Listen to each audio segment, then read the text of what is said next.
Thank you for coming. I'm very glad to present to you the work of Anne Brontë as held by the Bodleian Library. Anne Brontë was a writer, a poet, an artist, a thinker, a woman of conscience. She used her writing to create literature for the pleasure of reading, but also she used story as a means of social commentary, specifically related to the disparity of 19th century women. So today on International Women's Day, I'm very happy to be talking to you about her. She wrote poetry as well as 2 novels. Her first novel is Agnes Grey, which was about a governess in a time where women had very few options for work. And her second novel is The Tenant of Wildfell Hall. It was about a young woman named Helen who marries a guy named Arthur, who's a philandering alcoholic. And she ultimately leaves him, having no right to do so. So at that point in 1840s, she had no right to leave legally, to her child, to the marital money, or to the money she brought into the marriage. So she went into hiding in a place called Wildfell Hall and entered a gentleman farmer, Gilbert, who falls in love with her. There's much more to the story, but there's many elements related to complexities of human nature. And so I wanted to tell you a little bit about how I came to Anne Brontë. So before I became a PhD student, I was an investigator in a domestic violence unit in a DA's office in the US.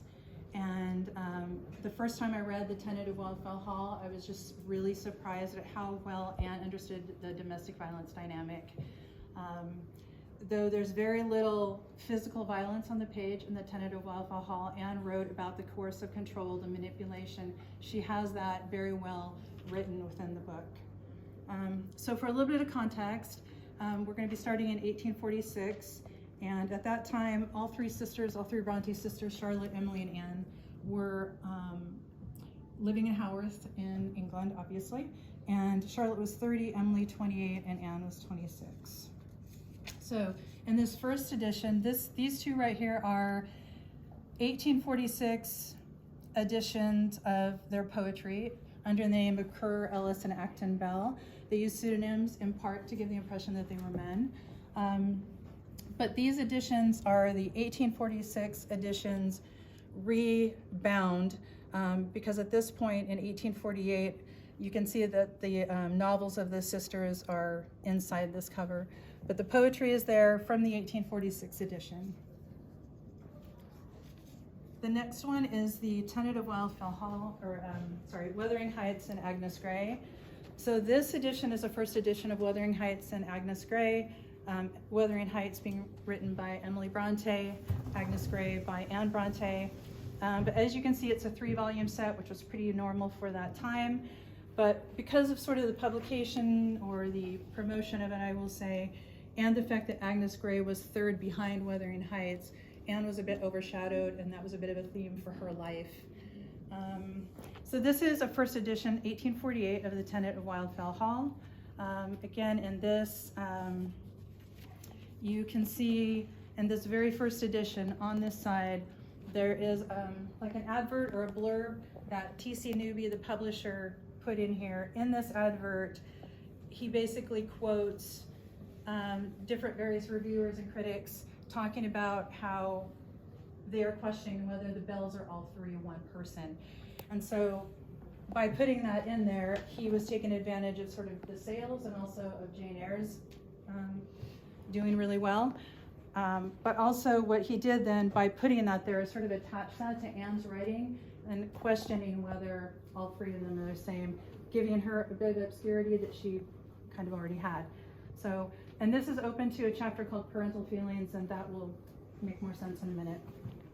This is the second edition of The Tenant of Wildfell Hall, so technically a second run, same book, again 1848. But in this edition, Anne wrote a preface. So Tenant of Wildfell Hall did well. It sold out almost immediately, but there were some critics and some people thought it was too coarse. They thought that the depiction of Arthur in particular was too coarse, too realistic, and so she got some criticism for that. So in this edition, she writes a preface to The Tenant of Wildfell Hall, and in it she states that while she understands that some of what she wrote was difficult to read, it was no more difficult than to write. and that in reality there are people like this in the world, and so if it could prevent even one person, then she would thought that it was worth it to write those coarse scenes, quote unquote. So this is an 1848 edition of, or no, this is the 1850 edition of Wuthering Heights and Agnes Grey. So by this time in 1848, their brother Branwell died. Emily had died by December of 1848. By May of 1849, Anne had died and of tuberculosis. And so Charlotte's publishers came to her and asked if they could republish Anne and Emily's work. And she agreed to let Wuthering Heights and Agnes Grey be republished, but she wouldn't allow for the Tenant of Wildfell Hall to be republished. She also put in there some of their poetry. And so in that, in their poetry, and I have a couple examples here of Anne's poem, one of Anne's poems. Charlotte edited Emily and Anne's poetry, and in doing that, some of it was grammar, but some of it was removing stanzas, some of it was renaming poems, and some of it changing the meaning of the poems altogether. And also in this, there's a biographical notice that Charlotte wrote about Emily and Anne, and in there she says that the Tenant of Wildfell Hall was an entire mistake. So the next time that the Tenant of Wildfell Hall is actually published is in this parlor edition. Now, this edition has other books bound with it, but when it was very first published in 1854, it was just one small edition. So it took the 3 volumes down to 1. And in doing that, the publisher removed what is effectively the first chapter. It's not really called the first chapter because it begins the letter.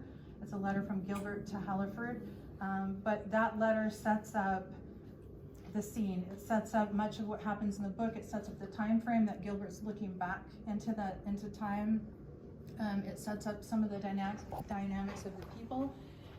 So when this edition comes out, that first chapter is gone.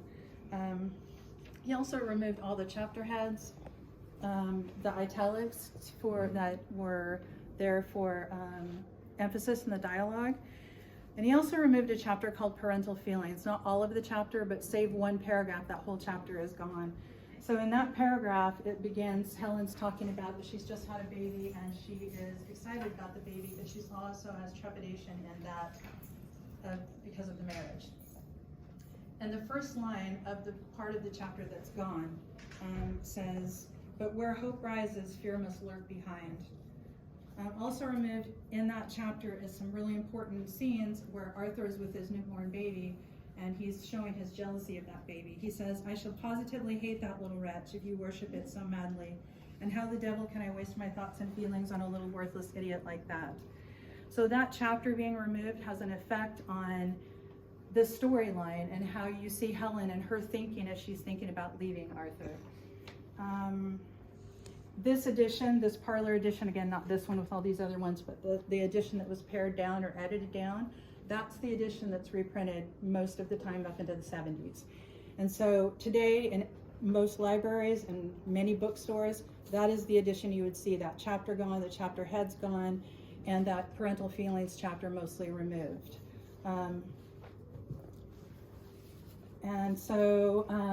This is the next time Tenant is republished by Smith & Elder, which were Charlotte's publishers, and this is edited. This Shakespeare edition, it is not edited, but there's some, over here, there's some edited versions. So in closing, standing here in the Bodleian Library in the midst of millions of books and manuscripts, there is no better space to remember the importance of story on the human experience. And I hope you guys all know Anne Brontë a little bit better now. And thank you for listening.